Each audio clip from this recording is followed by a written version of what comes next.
Assalomu alaykum qadrdonlarim. Videoni sabrsizlik qilib o'tkazib yubormang, chunki bu sizlar uchun juda ham foydali. Sababi siz bu pomidorni bitta oila a'zolaringizga tayyorlab bersangiz, uni qayta so'rashadi va albatta sizni duo qilib yeyishadi.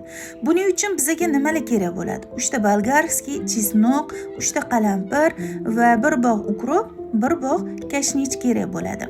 Videoda ko'rsatilgandek ukroplarimizni va kashnishlarimizni mayda qilib to'g'rab olamiz.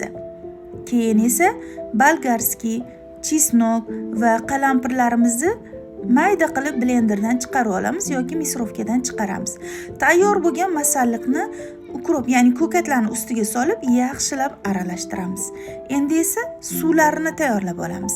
Buning uchun bizga 2,5 litr iliq suv va 2,5 osh qoshiq tuz, yarim osh qoshiq shakar, yarim osh qoshiq uksus kerak bo'ladi. Hammasini aralashtiramiz va pomidorlarimizni xuddi videoda ko'rsatilgandek kesib chiqamiz. Endi idishimizga quritilgan ukrop, lavr bargi, qora murch solamiz va pomidorlarimizni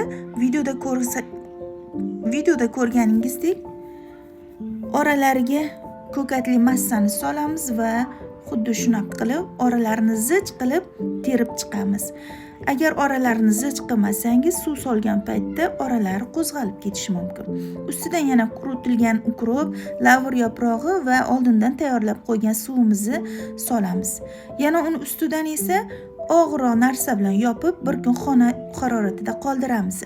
Bir kundan keyin xolodilnikka olamiz. 3-4 kundan keyin albatta tayyor bo'ladi, olib yesangiz bo'ladi.